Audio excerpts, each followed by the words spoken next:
billahi minash shaitanir rajim. Bismillahir rahmanir rahim. Alhamdulillah. Wassalatu wassalamu ala rasulillah wa ala alihi wa sahbihi wa man wala, amma ba'd. Lavdi, falënderimi dhe adhurimi i takojnë Allahut, krijuesit absolut të gjithësisë. Salavatet, selamet dhe përshëndetjet më të përzemërta dhe më të sinqerta, çdo herë dhe pa ndërprerje adresojmë Muhammed Mustafa alayhi salatu wassalam, familjes së tij, shokëve të tij dhe gjithë pasuesve të traditës së tij deri në ditën kur nuk do të ekzistojë më kjo gjësi. Ju lutem qetësi, xhamat. Mundësisht qetësi. Allah ju nderoft. Vazhdojmë me trajtimin e jetëshkrimit të Muhammed Mustafa alayhi salatu wassalam. Konkretisht javën e kaluar kemi filluar të flasim për një prej ngjarjeve më madhështore, atë të Isras dhe Mirajit. Dhe duke qenë se kjo ngjarje është shumë e rëndësishme, do të mundohem që ta trajtoj për disa javë me radhë. Në mënyrë që kjo ngjarje të mos na kaloj thjesht si diçka teorike, por të mundohemi që të nxjerrim mësime praktike, nga se çdo ngjarje e përcjellur deri tek ne, ashtu siç janë përcjellur edhe ajetet e Kuranit dhe hadithet e Muhammed Mustafas alayhi salatu wassalam, është bërë me qëllimin që ne të mësojmë, që të përfitojmë dhe këto mësime t'i aplikojmë në jetën tonë. Javën e kaluar jam përqendruar tek pjesa e parë, por tek udhëtimi horizontal nga Mesjidul Aqsaja, nga Qabja Mesjidul Harami në Mesjidul Aqsa në Palestinë, që quhet Isra. Dhe gjatë këtij udhëtimi kemi thënë se pejgamberi Allahut sallallahu alaihi wasallam me buraku normalisht, si një kafshë që e ka krijuar Allahu për t'i shërbyer pejgamberëve të tij, e bën këtë udhëtim brenda natës me fuqinë e Allahut subhanahu wa taala. Dhe çdo gjë për Allahun është e lehtë. Dhe Gjibrili alayhis salam ja tregon vendet e shenjta Muhamedit sallallahu alaihi wasallam, duke filluar nga Medinja, e cila do të bëhet pra vendi ku do të bëj hijret së shpejti pejgamberi Allahut sallallahu alaihi wasallam, pastaj duke vazhduar në Turi Sina, në vendin ku Allahu i ka folur Musës alayhi salam, dhe në fund duke u përqendruar tek, fillimisht shkon tek Beit Lahm apo Betlehemi, aty ku ka lindur Isa alayhi salam, dhe në fund shkon tek Mesjidul Aqsaja, ku edhe i fal 2 rekate dhe pastaj bëhet imam i gjithë pejgamberëve të Allahut, sepse Allahu i ringjall ata me fuqinë e tij për t'i treguar se ky është vula e pejgamberisë, sikur se ta shohim në vazhdim. Unë do të përqendrohem te disa mësime më madhështore që nxjerrin nga kjo ngjarje kuranore.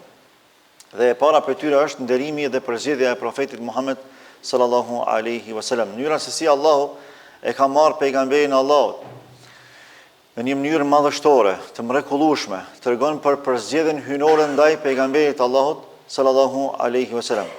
Pastaj udhëtimi që ka bërë drejt këtyre vendeve të shenjta tregon gjithashtu për një parapërgatitje ndaj pejgamberit të Allahut sallallahu alaihi wasallam.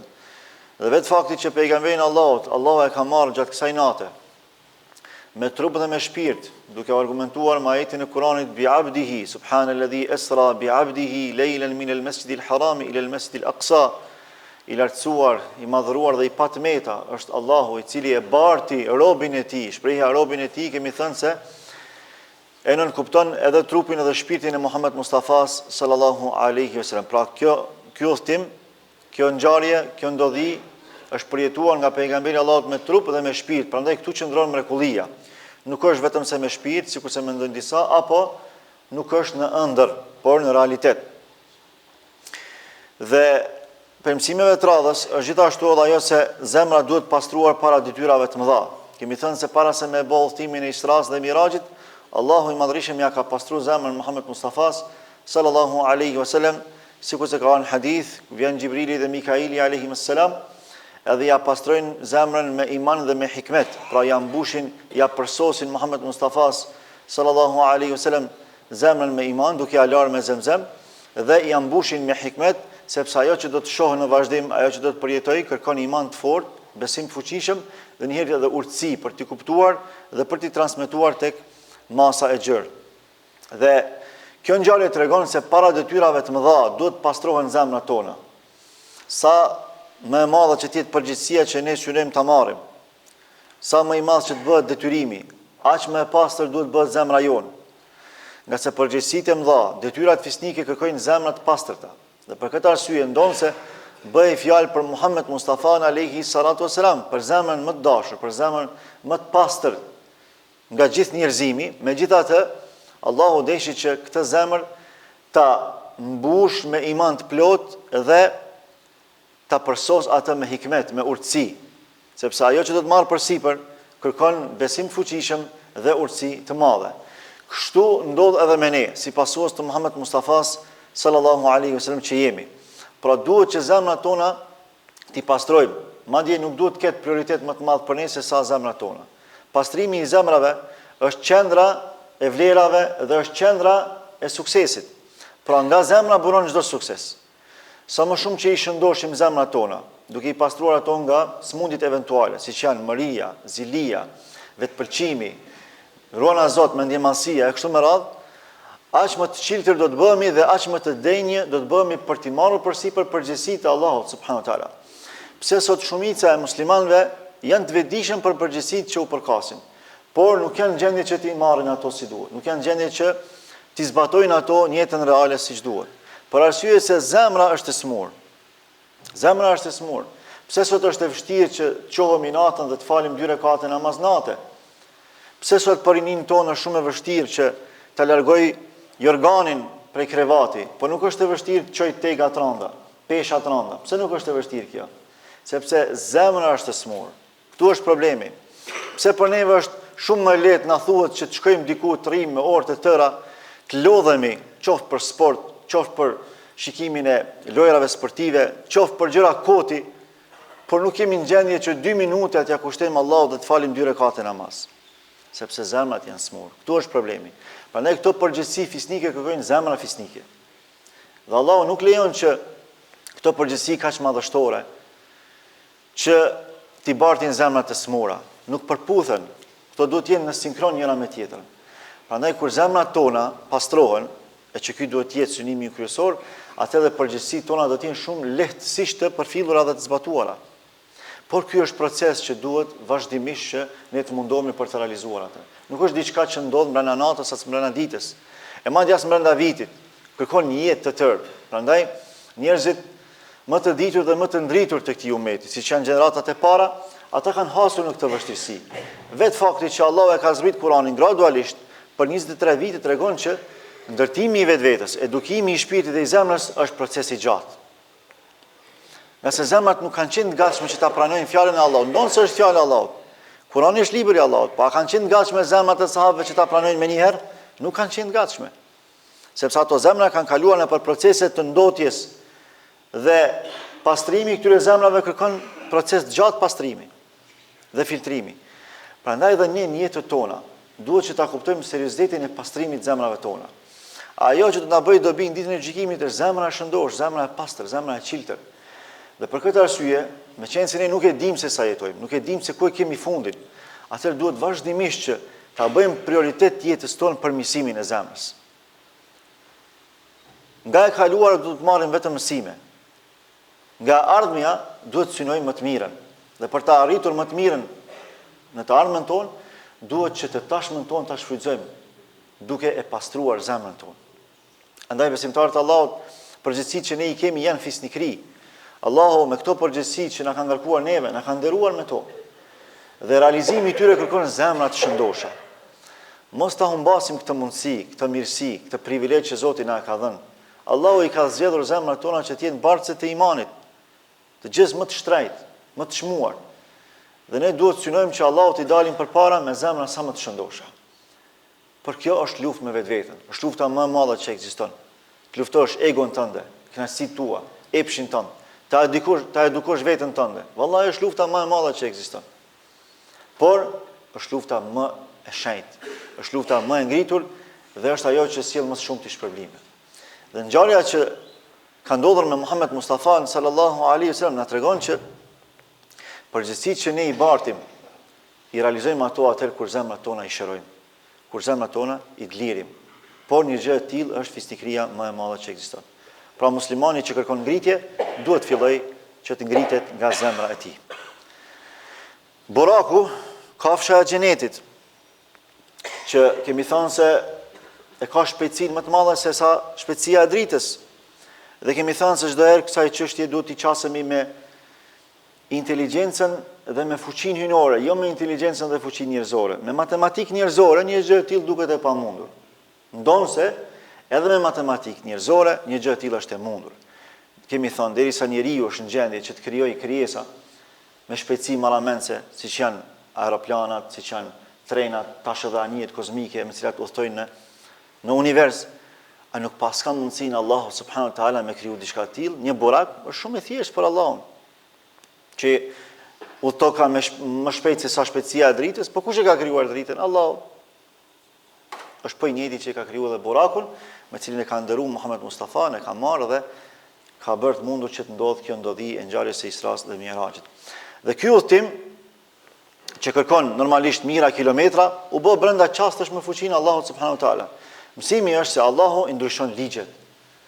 Allahu i ka krijuar ligjet parsorë, ligjet kozmike, ligjet e përgjithshme, por ka lënë edhe hapësirë për thyrjen e tyre atëherë kur Allahu dëshiron që njerëzimit me i sjell mrekulli, sepse për Allahun asgjë nuk është mrekulli. Për Allahun çdo gjë është mundësi dhe fuqi. Në rregull? Por për neve është mrekulli. Ajo që ka ndodhur me Isran dhe Mi'rajin është mrekulli për njeriu. Se Allah ka bërë thyrjen e ligjeve të zakonshme, por s'ka bërë thyrjen e ligjeve të tij. Çdo gjë është brenda ligjeve të Allahut. Por brenda ligjeve kozmike është thyrje, dhe kjo përbën mrekulli. Prandaj për të qenë diçka mrekulli duhet të jetë diçka jashtëzakonshme. Që të quhet mrekulli, duhet të jetë jashtëzakonshme, diçka mbi natyrore, diçka që i thënë ligjet e zakonshme të universit. Allahu i ka thyrë ligjet e zakonshme të universit kur ka bërë që të ndodhi Isra dhe Miraji, me lejen e Allahut subhanahu wa taala. Pra, Allahu krijon mrekulli për robën e tij. Dhe sa më i lartë, sa më i çmuar që të jetë robi tek Allahu, aq më e madhe do të bëhet mrekullia për të. Prandaj mrekullia për Muhammed Mustafa sallallahu alaihi wasallam është e veçantë që nuk i ka ndodhur asnjë pejgamberi para tij. Mënyra se si e ka bartur brenda natës, brenda një pjesë të natës, me trup dhe me shpirt dhe me tërë qenien e tij, se si i ka vizituar gjitha këto vende të shenjta, se si ka shkuar në Mesjidul Aqsa, se si i ka ringjallur Allahu shpirtat e gjithë pejgamberët i ka ringjallur, edhe se si ka dalë imami i tyre, gjitha këto përbëjnë mrekulli të veçantë për Muhammed Mustafa sallallahu alaihi wasallam, sepse ai është rob dhe pejgamber i veçantë. Është vula e pejgamberisë, është zotëriu i njerëzisë dhe është njeriu dhe pejgamberi më i dashur i Zotit të gjithësisë. Pra ajo që duket e pamundur për ne, është lehtësisht e mundur për Allahun subhanahu wa taala. Për mësimeve të radhës është ajo se vërtetimi i shenjtërisë së Medinës, Sinait, kodrës së Turi Sinas, Beit Lahmit dhe Beitul Maqdisit janë ndalesa gjatë rrugës që tregojnë se Islami lidhet me profetët e mëparshëm. Por askush nuk ka të drejtë që të trajtojë pejgamberin tonë të dashur, Muhammed Mustafa sallallahu alaihi wasallam, veç mas nga pejgamberët paraprak. As edhe Islamin si fe veç mas nga fet parapraka, apo faktikisht si besimi i pejgamberëve, sepse besimi i pejgamberëve nuk ka përbë fe të ndryshme prej asaj që ka ardhur Muhammed Mustafa, dhe kemi thënë se gjithë pejgamberët e Allahut kanë qenë musliman dhe Islami nuk daton nga Muhammed Mustafa sallallahu alaihi wasallam si fe, sepse ajo daton që nga Ademi alayhis salam, por si legjislacion daton nga Muhammed Mustafa sallallahu alaihi wasallam, sepse çdo pejgamber që ka ardhur në rrethana të reja, ka ardhur në situata të reja, që ka kërkuar ligje të reja, ose eventualisht fuqizim dhe konfirmim të disa ligjeve paraprake, apo derogim, shfuqizim të disa ligjeve paraprake, siç ka ndodhur edhe me legjislacionin islam. Këto ndalesa tregojnë se mesazhi është dritë e njëjtë por e plotësuar. Pra mesazhi islam është dritë e njëjtë që nga Ademi alayhis salam. Feja islame është feja e gjithë pejgamberëve paraprak dhe është feja e vetme që e ka zbrit Allahu dhe e pranon prej njerëzimit. Nga se Allah nuk mund të sjellë disa fe, sepse kjo do të ishte në kundërshtim me atë që Allah e thot në Kur'an. Nga se kemi thënë se Allah nuk mund të gabojë në përzgjedhjen e fesë. Pra nuk mund ndodhë që Allah të sjellë një fe, pastaj kjo të dështoj, dhe Allah të sjellë një pejgamber me një fe dhe pastaj ajo të dështoj. S'ka mundësi me dështu mesazhi i Allahut. Dështoj njerëzit. Kush ka dështu? Kanë dështu njerëzit në pranimin, kuptimin dhe në përqimin e fesë së Allahut subhanahu wa taala. Por nuk dështon kurrë përzgjedhja hyjnore. Nuk mund të ndodhë një gjë e tillë. Dhe normalisht dështimi i njerëzve që ka ndodhur me lejesën e Allahut. Allahu nuk i ka detyruar njerëzit me dështu. Por Allahu i ka sprovu ata, edhe ata kanë rënë sprovë, kanë dështu. Dhe për këtë arsye Allahu e ka finalizuar mesazhin e tij dhe e ka ruajtur dhe ruan këtë mesazh, duke mos lejuar që të ndryshojë as edhe një zanore e Kuranit. Prandaj sot Kurani është i pandryshuar dhe s'ka fuqi botërore që mund ta ndryshojë. As shkencëtar, as luftëtar, as politikan, as ekonomist, e madje as edhe gjuhtar, as arabolog nuk mund ta ndryshojnë fjalën e Allahut, Kuranin e Madhrishëm. Pastaj kjo ngjarje tregon edhe për rëndësinë e Beitul Maqdisit, për Mesjidul Aqsa dhe për Palestinën në përgjithësi.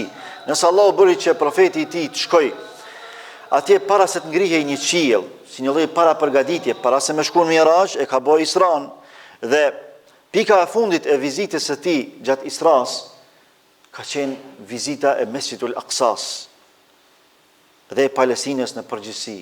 Dhe kjo tregon për vlerën e madhe që ka Palestina dhe gjithashtu edhe Mesjidul Aqsaja. Prandaj Allahu thot në Kur'an, Subhanalladhi asra bi 'abdihi laylan min al-masjidil harami ila al-masjidil aqsa alladhi barakna hawlahu. Pra për Mesjidul Aqsan dhe për Palestinën në përgjithësi, do të është vend që ne kemi begatuar ata dhe çdo gjë që është rreth Mesjidul Aqsas. Pra ai vend është i bekuar, është i shenjtë dhe çdo gjë që është rreth atij vendi konsiderohet i bekuar. Profeti Muhammed sallallahu alaihi wasallam, nga vetë fakti që ka dalë imam i gjithë pejgamberëve në Isra me lejen dhe fuqinë e Allahut subhanahu wa taala, kjo tregon se kur ai u fal me profetët, u dëshmua fundi i profetësisë.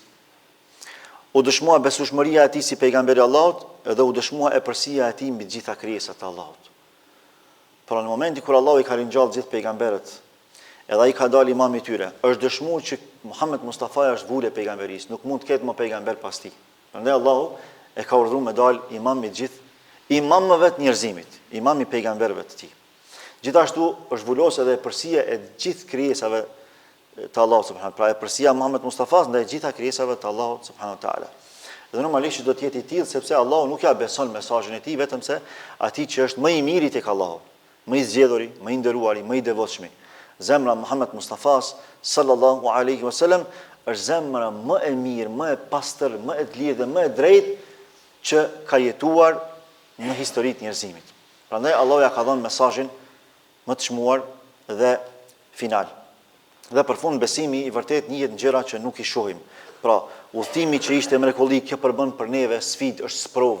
Prandaj kur pejgamberi Allahut ja ka treguar masës ngjarjen e Isras dhe Mirajit, ata që ishin besimtarë sinqertë e pranuan dhe e besuan. Por ata që nuk ishin sinqertë, ata që ishin në mëdyshje, ata që ishin të lejthitun, që ishin labil në fenë Allahut, ata nuk e besuan, edhe ranë sprov, ranë fitne.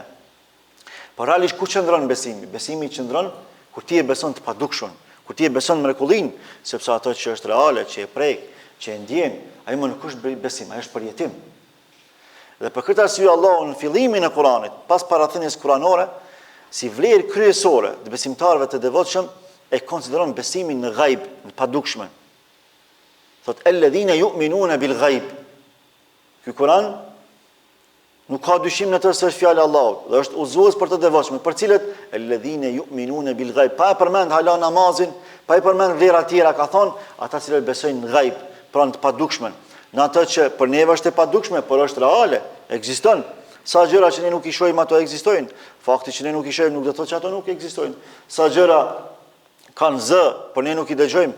Fakti që ne nuk i dëgjojmë nuk do të thotë që ato nuk ekzistojnë.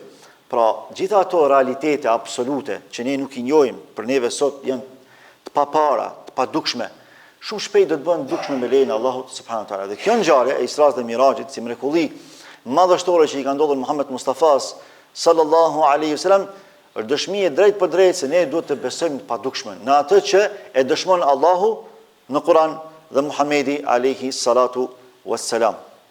Dhe kjo ngjarje ndodhi atëherë kur Muhammed Mustafas i ndodhen fatkeqësitë më të mëdha në jetën e tij, siç ishte humbja e axhës tij që e përkrau dhe e mbështeti vazhdimisht, humbja e gruas së tij të ndershme Hadixhes radhiyallahu anha, përjetimi i asaj që ndodhi në Taif, persekutimi i tij u mërzit shumë e Allahu deshi ti tregoi se o Muhammed, atëherë kur ty të gjithë braktisin, mos harro se Allahu nuk braktis kur. Dhe përpos kësaj, Allahu ty ta ngroh shpirtin në një mënyrë që s'ja ka ngrohur askujt para teje. përmes një mrekullie madhështore. Prandaj Allahu e ka marrë edhe e ka ngrit qiell, se çfarë ka ndodhur gjatë këtij udhëtimi qiellor prej Mesjidul Aqsas në Sidratul Muntaha, do ta shohim me lenin Allahut javën e ardhshme. Walhamdulillahi rabbil alamin. Allahu ju shpërbleft.